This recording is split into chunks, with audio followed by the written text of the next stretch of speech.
नमस्ते। ओम सहनाववतु सहनौ भुनक्तु सह वीर्यं कर्वावहै तेजस्विनावधीतमस्तु मा विद्विषावहै।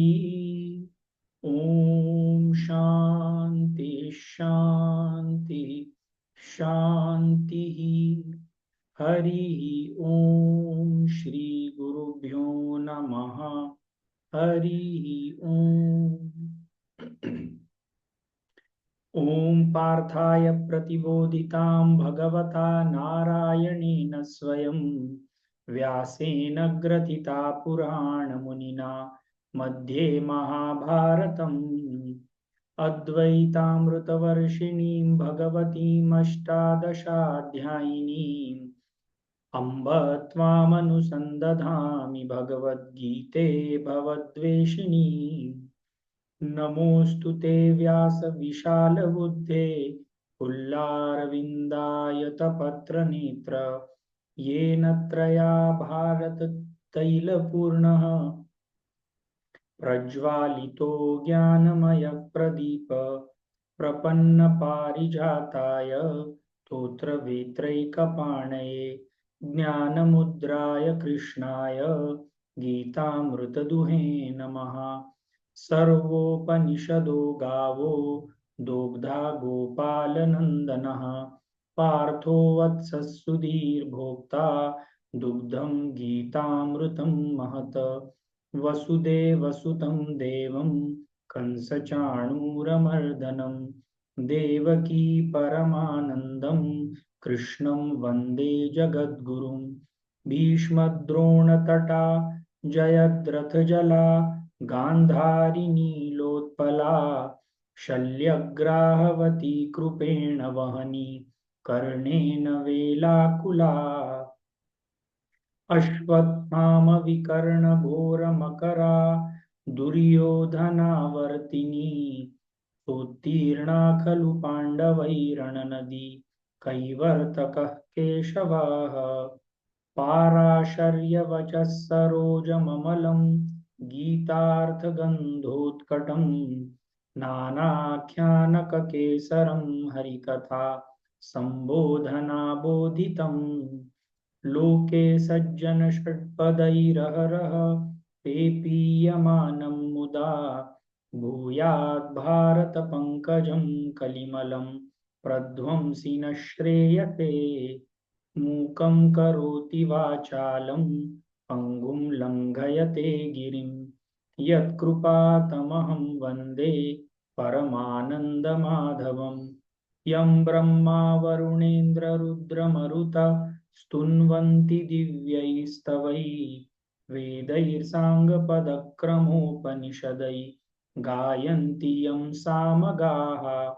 ध्यानावस्थिततद्गतेन मनसा पश्यन्ति यं योगिनो यस्यान्तं न विदुःसुरासुरगणा देवाय तस्मै नमः। तो पिछली बार हम लोगों ने 9वें अध्याय के श्लोक नंबर 20 और 21 ये खत्म किए थे, जो मैं श्लोक रिपीट करूंगा और फिर हम आगे चलेंगे। तो पिछले जो श्लोक थे, त्रैविधा माम सोमपा उत्पापा यज्ञैरिष्ट्वा प्रार्थयन्ते ते पुण्यमसाध्य सुरेन्द्रलोकमश्नन्ति दिव्यानि दिवि देवभोगान। श्लोक नंबर 21। ते तं भुक्त्वा स्वर्गलोकं विशालं क्षीणे पुण्ये मर्तलोकं विशन्ति एवं त्रयी धर्म अनुप्रपन्ना गतागतं काम कामा लभन्ते। जिसमें हम लोगों ने ये कहा था कि कुछ लोग ईश्वर की भक्ति इसीलिए करते हैं क्योंकि उनको कुछ ईश्वर से बनाई हुई चीजों में ज्यादा इंटरेस्ट रहता है as compare to the lord. और ऐसे लोग जो रहते हैं वो वेदों की भी स्टडी इसीलिए करते हैं कि वेदों में ईश्वर प्राप्ति के अलावा भी बहुत सारी चीजें दी गई हैं जो ईश्वर प्राप्ति से कम आकी जाती हैं, पर कुछ लोगों को उसी में इंटरेस्ट रहता है। जैसे कुछ लोगों को जिंदगी में बहुत बड़े खुशी के अलावा they are more interested in smaller happinesses, smaller joys of life. तो इस पर हम लोगों ने पिछली बार डिस्कशन खत्म किया था। और अब जो श्लोक आ रहा है ये one of the most beautiful shlokas of Bhagavad Gita, chapter number 9। हालांकि चैप्टर नंबर 9 में ऐसे अगले लेक्चर में भी एक ऐसा श्लोक आएगा जो पूरे भगवद गीता का सार है। और बहुत सारे लोग ऐसे हैं जिनको भगवद गीता पाठ करनी में दिक्कत होता है। बहुत सारे ऐसे लोग हैं जिन्होंने कभी भगवद गीता पाठ नहीं की होगी। पर मेरी एक आप सब लोगों से रिक्वेस्ट है कि कुछ ऐसे श्लोक हैं जो यदि आप याद रखें, ऐसे पूरे भगवद गीता में मिला करके मेरे ख्याल से 8-9 श्लोक होंगे, जो यदि आप याद रख लेते हैं तो लाइफ के कई पड़ावों पर आपको ये श्लोक बहुत मददगार होंगे। जिसमें से ये एक श्लोक है मेरे लिए one of the best shlokas. और कई बार जो हम भक्ति उपासना कर रहे हैं उसको सही डायरेक्शन देने के लिए ये श्लोक बहुत काम आता है। तो मैं ये श्लोक बोलता हूँ, हो सके तो आप भी ये श्लोक मेरे साथ रिपीट कीजिएगा। अनन्याश्चिन्तयन्तो माम् ये जना पर्युपासते तेषां नित्याभियुक्तानां योगक्षेमं वहाम्यहम्। मैं ये 2 बार और रिपीट कर रहा हूँ, आप और स्लो रिपीट करूंगा, तो आप मेरे साथ इसको फिर से रिपीट करें।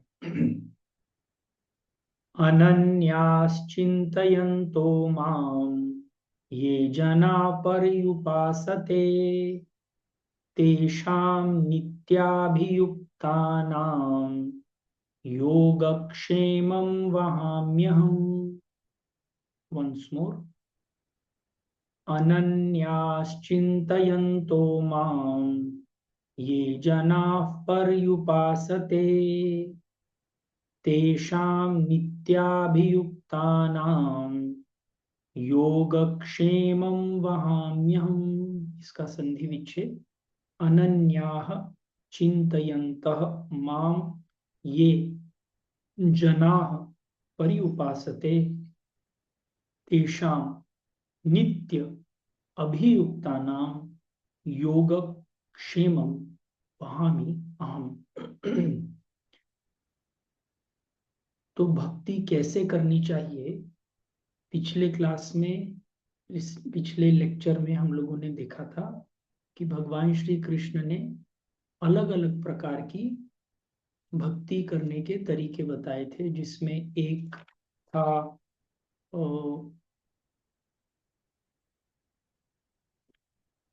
मूर्ति पूजा, भजन कीर्तन, नमस्कार करना, वेद ग्रंथ पढ़ना, ज्ञान यज्ञ करना। अब कोई भी चीज जब हम करते हैं तो उसमें किस भाव से हम करते हैं, ये हम क्या कर रहे हैं, इससे ज्यादा इंपॉर्टेंट रहता है। तो इस श्लोक में भगवान श्री कृष्ण हम जो भी कुछ साधना कर रहे हैं उसमें हमारा क्या भाव होना चाहिए ये बताते हैं।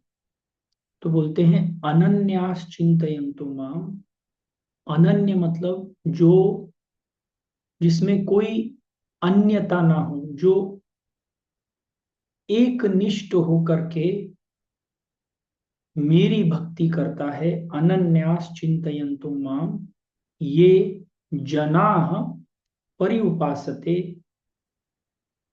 जो फल की उस भक्ति करने से मुझे क्या मिलने वाला है इसमें उसको इंटरेस्ट नहीं है। पर्युपासते मतलब उपासना अच्छी तरीके से करना।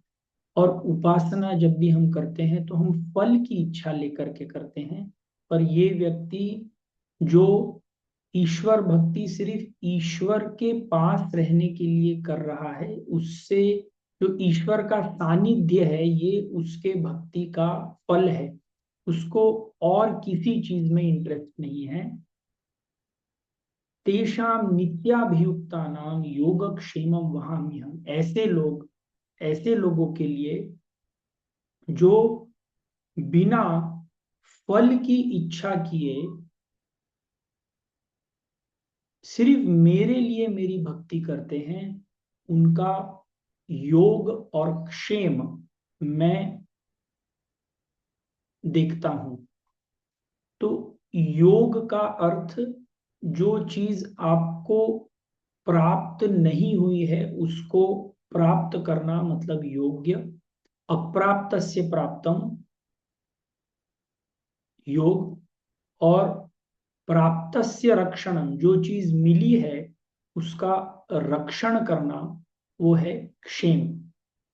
हम लाइफ में यदि देखें तो ज्यादातर टाइम हम कोई चीज प्राप्त करने में बिताते हैं और फिर उसकी रक्षण करने में जाता है। जैसे फॉर एग्जाम्पल, आपने गाड़ी खरीदी है, तो पहले तो गाड़ी खरीदा, ये आपका गाड़ी के साथ योग हुआ। अब उसको मेंटेन करना, उसकी सर्विसिंग करना, उसको बराबर समय पर जो भी चीजें उसमें कार में एक्सेसरीज लगाना, बाकी की सब चीजें उसको चोरी होने से बचाना, उसकी नॉर्मल जो भी मेंटेनेंस के लिए जो कुछ लगता है, ये एक शेम हो गया।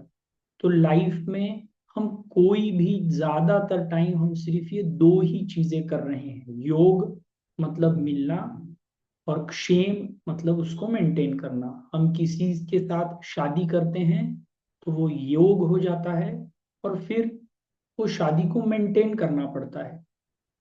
शादी के बाद बच्चे होते हैं, बच्चों का योग होता है, और फिर बच्चों को मेंटेन करना पड़ता है, उनकी पढ़ाई लिखाई, उनके बाकी जो भी फाइनेंशियल रिक्वायरमेंट्स है वो कंप्लीट करना।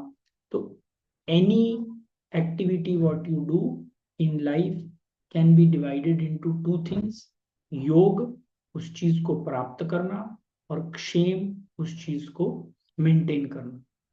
तो इसमें भगवान श्री कृष्ण जो चीज बोल रहे हैं कि ऐसे लोग जो मेरी अनन्य भक्ति करते हैं, तो इसमें अनन्य भक्ति क्या है ये अपने को समझना चाहिए। अनन्य भक्ति मतलब ये नहीं कि आप 24 घंटा सिर्फ हरे कृष्ण करते रहें और कुछ काम ना करें। आपने कई सारे लोगों को मंदिर में जाते हुए देखा होगा, आपने कई सारे लोगों को जप करते हुए देखा होगा। तो इसमें मुझे एक छोटी सी स्टोरी याद आती है। एक घर पे एक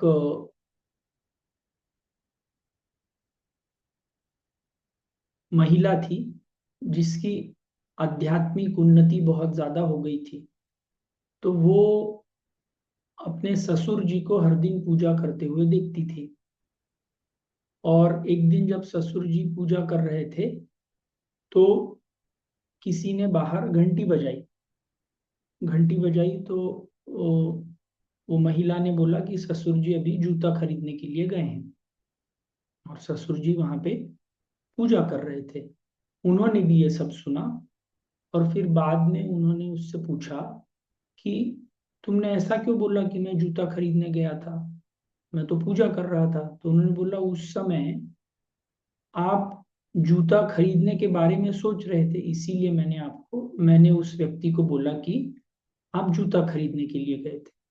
साधारणतया हम भी जब किसी मंदिर में जाते हैं या कहीं पे पूजा करने जाते हैं और मान लीजिए आपने अपनी चप्पल और जूते बाहर के रैक में रखे हुए होंगे, तो आपको ईश्वर का दर्शन करने से ज्यादा वो जूते या चप्पल चोरी ना हो जाए इसका ज्यादा ख्याल रहता है।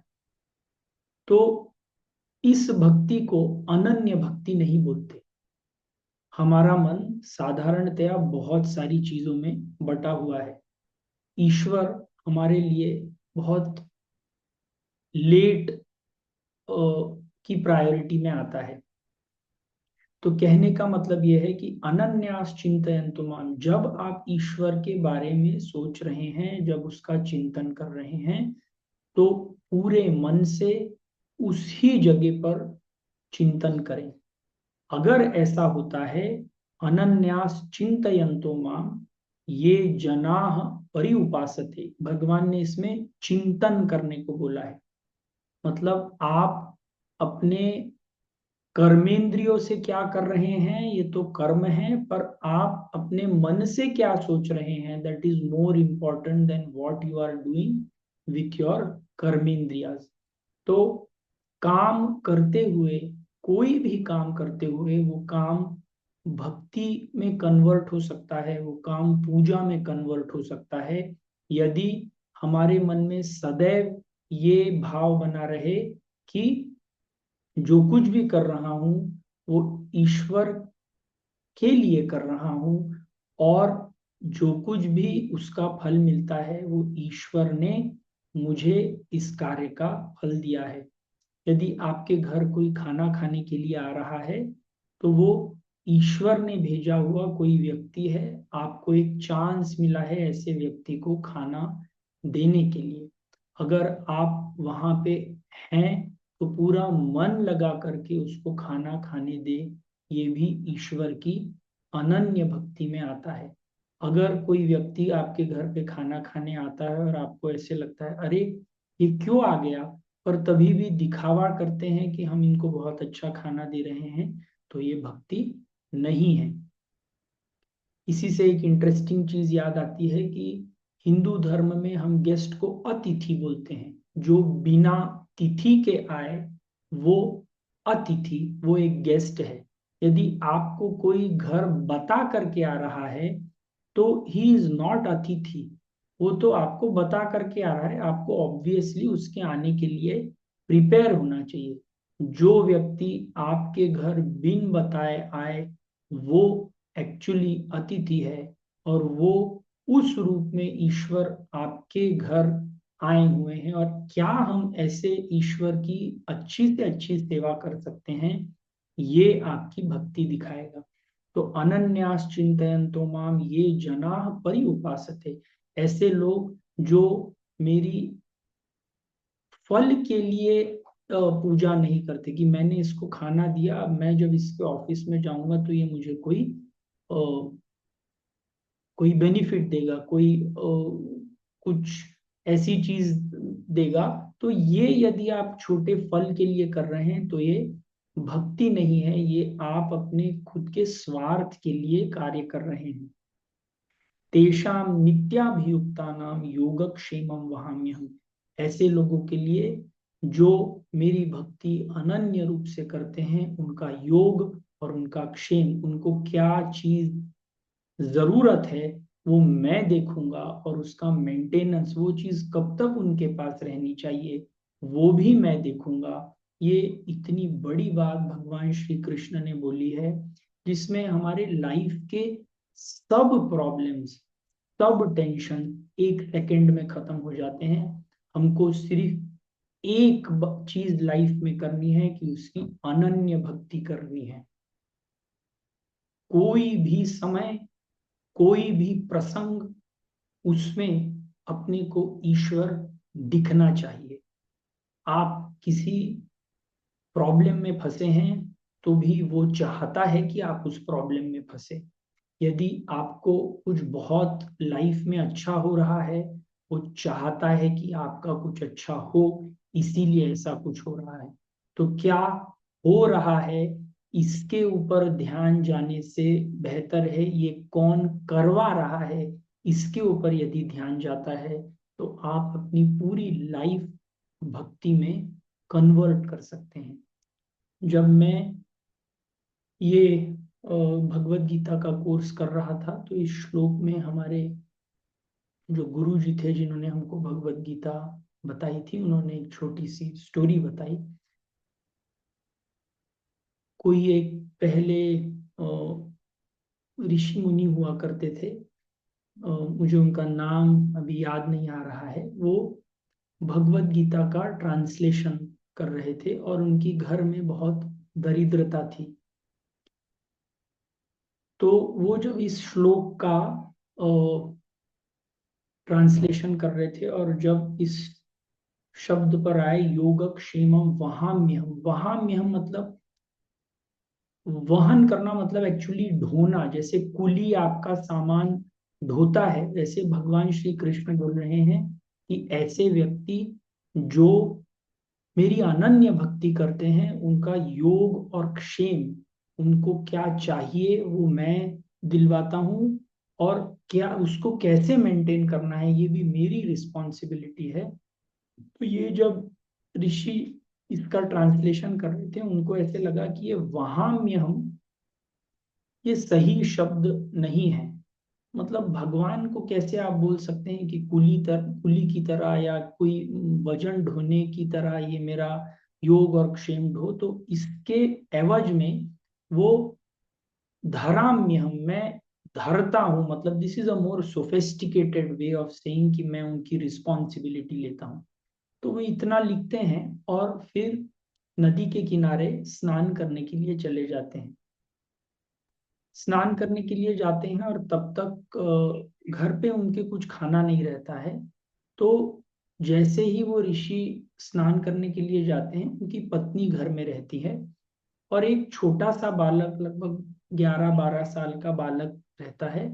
वो अपने सर के ऊपर एक बहुत बड़ी टोकरी, जिसमें में भी महीने भर का खाना रखा हुआ है, वो रख करके उनके द्वार पर आता है। और द्वार खटखटाता है तो ऋषि की जो पत्नी है वो दरवाजा खोलती हैं और देखती हैं कि ये छोटा सा बच्चा इतने वजन के कारण, उसके मतलब छोटा बच्चे में इतना सारा वजन लेकर के आ रहा है, उसके चेहरे पर छोटी छोटी इंजुरीज और बहुत थका हुआ दिखता है। तो वो पत्नी उनसे पूछती है कि ये किसने तुमको इतना वजन ढोने के लिए बोला। तो वो बच्चा बोलता है कि आपके पति अभी वहां पे नहाने गए हैं नदी के किनारे, और उन्होंने ही बोला कि घर में इतना सारा सामान तुम पहुंचा देना। तो पत्नी जो है वो अपने पति से बहुत रुष्ट हो जाती है और सोचती है कैसे कैसे पति हैं, मतलब ये कैसा व्यक्ति है, एक छोटे से बालक को क्या लेकर के जाना है ये भी पता नहीं, वो इतना ज्यादा सामान दे दिया। तभी भी सब सामान उतारती हैं और उस बच्चे को बोलती हैं कि तुम आकर के कुछ घर पे खाना खा करके जाओ, मैं भी ये मेरे पति से बात करूंगी, ये तरीका नहीं है किसी को काम देने का। वो इतना बोल रहे होते हैं तब तक वो बच्चा बोलता है नहीं मुझे जल्दी है, मैं जा रहा हूँ, और वो वहां से निकल जाता है। कुछ ही समय के बाद वो ऋषि घर पे आते हैं और घर उनका पूरा खाने से भरा हुआ होता है। तो वो ये खाना देख करके बहुत आश्चर्यचकित हो जाते हैं कि अभी जाने के पहले तो कुछ था नहीं, अब घर में पूरे महीने भर का राशन आ गया है। तो उनकी पत्नी उनसे पूछती है कि ये तुमको उस व्यक्ति को ऐसे भेजना चाहिए था, एक छोटे से बच्चे को। तो बोलते हैं किस व्यक्ति को। तो बोलता है अभी वो बच्चा बाहर गया है, वहां पे देखो जाता हूँ। वो वहां पे जाते हैं पर वहां पे कोई व्यक्ति दिखता नहीं। तो तब उनको समझ में आता है कि जो मैंने योगक्षेमम धराम्यहम लिखा था, ये मुझे वहाम्यहम ही लिखना चाहिए, क्योंकि एक्चुअली भगवान श्री कृष्ण ने उनके लिए जो भी कुछ करना था वो ये प्रैक्टिकल एग्जाम्पल करके दिखाया। तो ये मुझे स्टोरी बहुत बहुत मन को छूती है। और every time when you feel that life is very heavy, life is not moving forward, just give your load to the master, to the guru, and move on in life. इसमें एक और छोटी सी स्टोरी मुझे याद आती है। मैं आपको ये इस श्लोक के ऊपर इतनी सारी चीजें इसीलिए बता रहा हूँ क्योंकि मुझे ऐसे लगता है कि ये एक श्लोक है जो हमारी पूरी लाइफ की साधना बन सकता है। आपने यदि भगवत गीता बाकी का एक भी श्लोक नहीं पढ़ा है और सिर्फ ये एक श्लोक आप अपनी जिंदगी की साधना बना लेते हैं, then also you have got more than what you can read in any text. तो ये दृष्टांत आपने शायद कई बार देखा होगा कि एक व्यक्ति ट्रेन में ट्रैवल करता है और ट्रेन में ट्रैवल करते हुए वो अपना सामान अपने सर के ऊपर रखता है। तो बाजू के पैसेंजर उससे पूछते हैं कि क्यों भाई तुम अपना सामान सर के ऊपर क्यों रखते हो, नीचे क्यों नहीं रखते? तो बोलता है नहीं, मुझे ट्रेन के ऊपर ज्यादा वजन नहीं देना है। तो ये मूर्खता भरी बात है। ट्रेन में ही तुम चढ़े हो और ट्रेन ही तुमको लेकर के जा रही है, तभी भी तुम अपना वजन अपने ऊपर लेकर के जा रहे हो। तो हम लोग भी साधारणतः हमारी जिंदगी ऐसे ही जीते हैं। पूरी जिंदगी ईश्वर के कारण चल रही है, तभी भी हमको हमारे छोटे छोटे चीजों का टेंशन आता है कि हमारा ये कैसा होगा, हमारा वो कैसा होगा। सब चीज उस पर दे दो। Life is very easy if you give all the tension to him. इसका मतलब ये नहीं है कि आप कर्म करना छोड़ दें। जो आपका कर्तव्य कर्म है वो आपको जरूर करना ही चाहिए, पर जो उसको चाहिए, उस वर्क के प्रति जो टेंशन है वो आपको लेने की जरूरत नहीं है। यदि आप अनन्यास चिंतयन्तो माम, अनन्य रूप से उसके लिए सदैव भक्ति में लगे हुए हैं। तो एक बार फिर से, बहुत सारी ऐसी चीजें हैं जो अपने लाइफ में होती हैं। यदि आप उसकी याद में सदैव रहते हो, यदि आप याद में सदैव रहते हो, तो हमको बाकी की जगह में गलत ख्यालों में जाने का समय नहीं मिलता। यदि आपके प्रिय व्यक्ति के लिए आपको कुछ करना होगा, तो क्या आप वो सबसे अच्छी तरीके से नहीं करेंगे? बिल्कुल करेंगे। तो एक ये जो अनन्यास चिंतन, तो मैम हम जो हमारे सिस्टम में इसको कांस्टेंट रिमेम्बरेंस बोलते हैं कि हर एक चीज हम गुरु की याद में करते हैं, ईश्वर की याद में करते हैं। तो जब हम याद में कर रहे हैं तो हम गलत काम कर ही नहीं सकते। तो एक उसकी याद में हम यदि काम करते हैं तो ईश्वर की रिस्पॉन्सिबिलिटी है कि जब हमको जो चीज जरूरत है, जब हम योग और क्षेम बोलते हैं, योग आपकी जो मिनिमम जरूरत है वो ईश्वर की रिस्पॉन्सिबिलिटी है कि वो पूरा करेगा। ये नहीं कि कल आपको यदि गाड़ी चाहिए और तो आप बोले कि हमको मर्सिडीज बेंज ही चाहिए, तो दैट इज नॉट राइट। पर यदि आपको गाड़ी चाहिए, आपके काम के लिए जरूरी है, तो 100% ईश्वर आपकी मदद करेगा। तो ये यदि ख्याल हम सब लोगों में आ जाता है तो फालतू के लाइफ में टेंशन चले जाते हैं। क्योंकि भगवान श्री कृष्ण ने इसमें प्रॉमिस किया है कि जो मेरी अनन्य रूप से भक्ति करता है उसका योग और क्षेम की जिम्मेदारी कंप्लीटली मेरी है। तो अब इसके बाद जो हम नेक्स्ट श्लोक में जाते हैं, जिसमें ये सवाल उठता है, ये शंकराचार्य जी के भगवत गीता की जो कमेंट्री है उसमें उन्होंने ये सवाल उठाया है कि अगर भगवान बोलते हैं कि अनन्यास चिंतयन्तु माम, जो मेरी अनन्य रूप से भक्ति करता है मैं उसका योग और क्षेम देखता हूं, तो डज इट मीन जो मेरी भक्ति अनन्य रूप से नहीं करता उसकी मैं योग और क्षेम नहीं देखता? नहीं, योग और क्षेम तो वो सब की देखते हैं। पर जिसको ये पता चल जाता है कि ईश्वर ये सब चीजें देखने वाला है, तो उसकी लाइफ में टेंशन चला जाता है। आप ज्यादातर चीजें अगर अपनी लाइफ में, जो कृष्ण भक्त हैं, जो किसी भक्त के किसी गुरु किसी इष्ट की भक्ति करते हैं या किसी की भक्ति नहीं भी करते, उनकी लाइफ में जो ऑलमोस्ट 99% इवेंट्स है जिसमें आपको, आप कितना भी प्लान करें आप कुछ नहीं कर सकते, वो बराबर से चल रहे हैं। जैसे जब एक छोटे बच्चे का जन्म होता है तो उसके लिए खाने पीने की व्यवस्था माँ के पास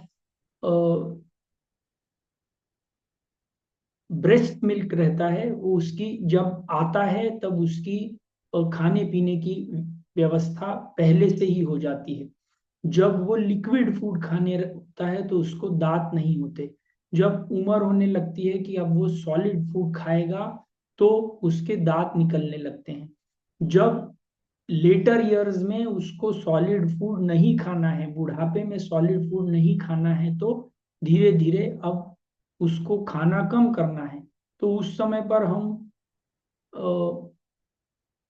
डेंचर लगा लेते हैं। हमारे जब बाल सफेद हो रहे हैं, it is a indication by God कि अभी your life is now, you are gradually growing older, gradually coming towards the end, life की स्पीड कम करो, तो हम बाल को डाई कर लेते हैं। इसमें मुझे एक और छोटी सी स्टोरी याद आती है कि एक बार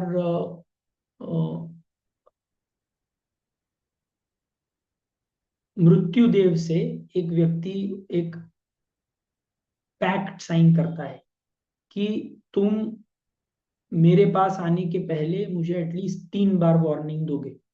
तो मृत्युदेव बोलते हैं ठीक है। तो जब वो बड़ा होता है, जब 40 45 50 का होता है, तो उसके दांत गिरने लगते हैं, तो वो दांत बिठवा लेता है। फिर उसकी रोशनी कम होने लगती है तो फिर चश्मा या कॉन्टैक्ट लेंस लगा लेता है। फिर बाल सफेद होने लगते हैं तो बाल डाई कर लेता है। फिर हड्डियां दुखने लगती हैं तो आजकल जॉइंट रिप्लेसमेंट करा लेते हैं। फाइनली एक दिन मृत्यु उसके पास आती है और बोलती है कि अब चलो, जाने का समय हो गया। तो बोलता है नहीं, मेरा और तुम्हारा तो कॉन्ट्रैक्ट हुआ था कि तुम मुझे 3 बार बताओगे आने के पहले। तो मृत्यु बोलती है मैंने तो तुमको 3 बार बताया था। पहले जब तुम्हारा पहला दांत गिरा तो मैंने बोला कि अब समय बढ़ते जा रहा है, तब तुमने दांत लगवा लिया। फिर जब तुम्हारी रोशनी गिरने लगी तब भी मैंने तुमको इंडिकेशन दिया था कि अब बाहरी चीजों में ध्यान कम करो, अपने में ध्यान डालो, तो तुमने चश्मा लगवा लिया। फिर आगे के टाइम में जब घुटने दर्द होने लगे, जब बाकी की चीजें, बाल सफेद होने लगे, तब तुमने बाल को डाई करवा लिया, प्लास्टिक सर्जरी करवा ली। तो मैंने तो तुमको 3 बार नहीं, मैंने तो कई बार बताया था। अब समय आ गया है, तो it is time to go. तो कहने का मतलब है कि ये सब चीजें ईश्वर जो है, हम सब के लिए जो भी चीजें चल रही हैं, जो एक बीज जमीन में डाला जाता है, वो बीज से पेड़ उगाता है।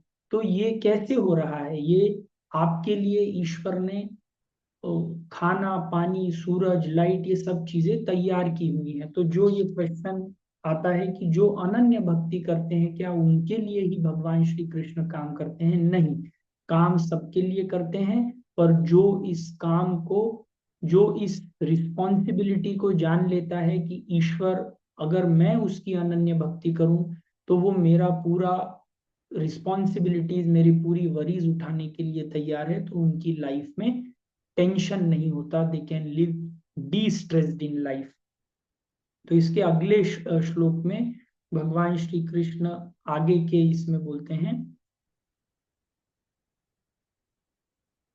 येऽप्यन्य देवता भक्ता यजन्ते श्रद्धयान्विताः तेऽपि मामेव कौन्तेय यजन्त्य विधि पूर्वकम्।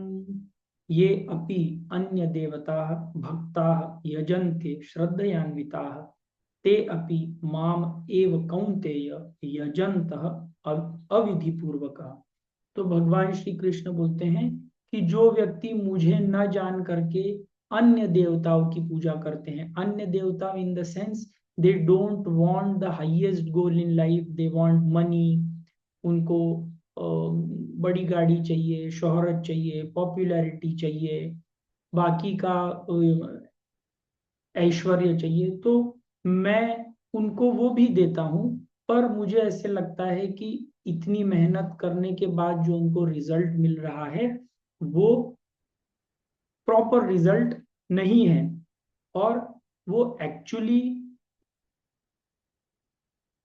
छोटे चीजों के लिए काम तो कर रहे हैं, बट इनडायरेक्टली वो मेरी ही पूजा कर रहे हैं, पर न जानते हुए कि ये छोटी चीजों की यदि पूजा करते हैं तो उनको रिजल्ट छोटे मिलते हैं, अगर बड़े चीजों की पूजा, अगर मेरी पूजा करते हैं तो ये छोटे रिजल्ट भी मिलेंगे और मैं भी मिलूंगा।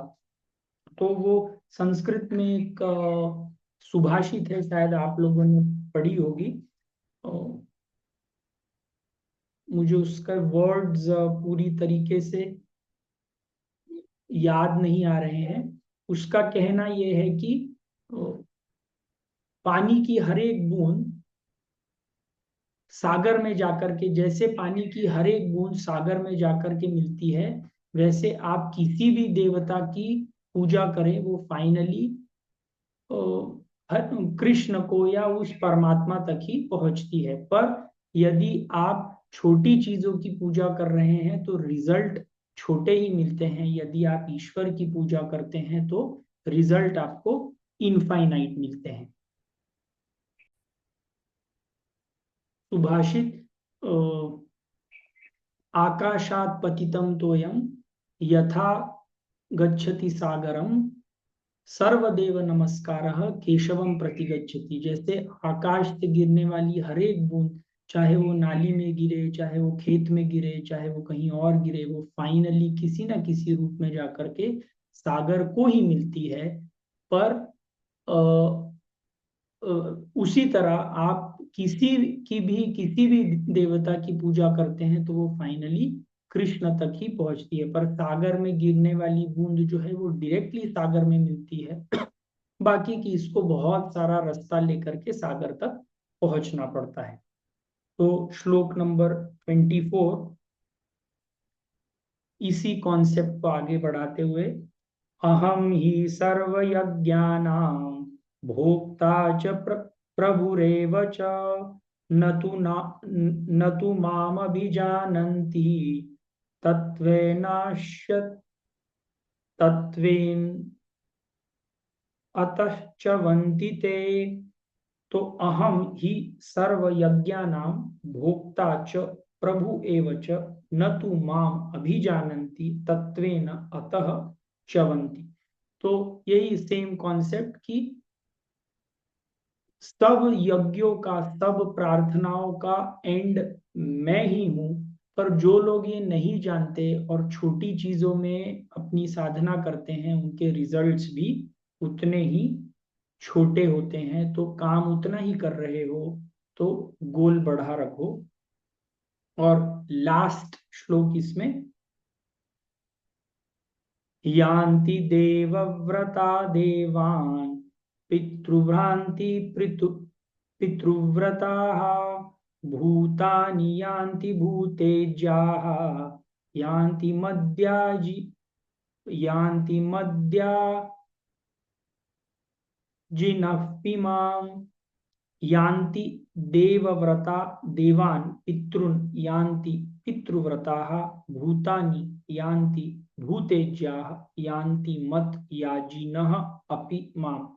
इसमें भी यही कॉन्सेप्ट बताना चाह रहे हैं कि जो जिसकी पूजा करता है वो वहीं तक पहुंच पाता है। इन शॉर्ट, आप जो लाइफ में गोल रखेंगे आप उसी गोल तक फाइनली पहुंच पाएंगे।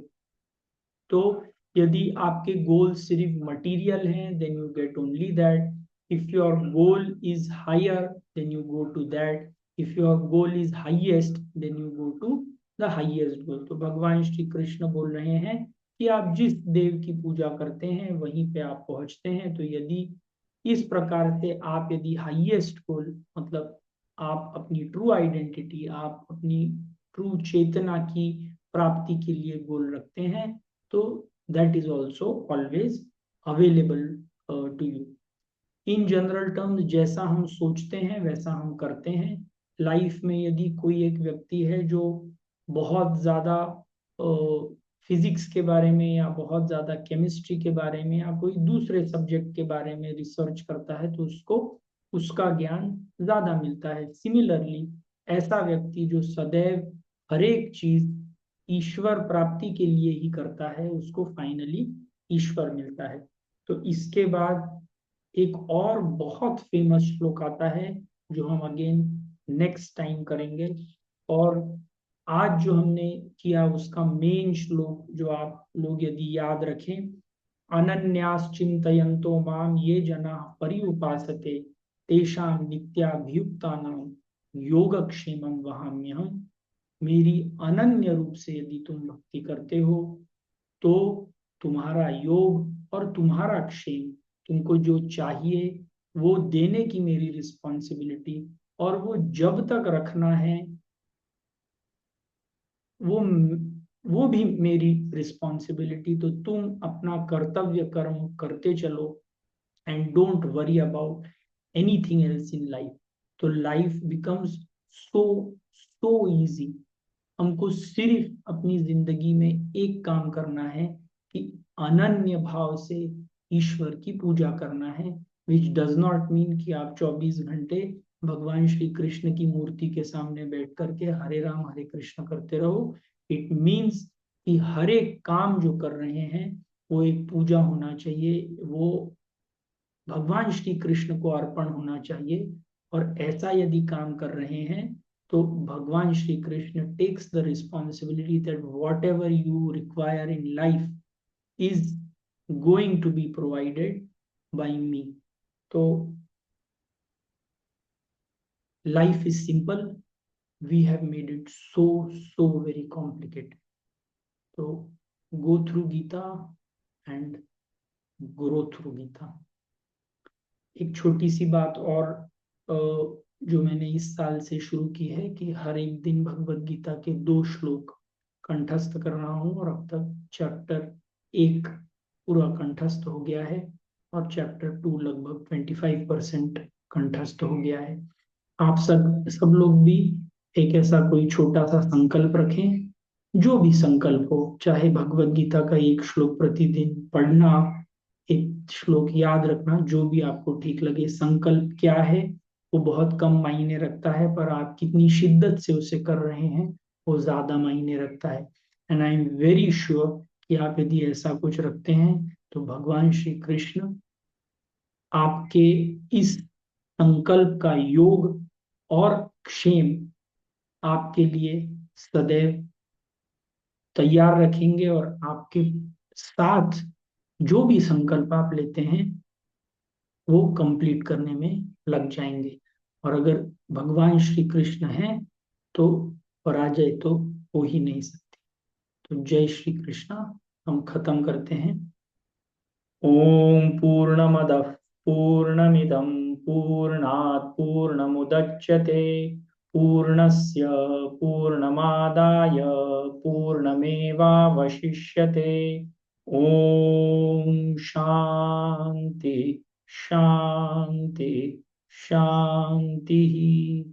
हरि ओम। श्री गुरुभ्यो नमः। हरि ओम।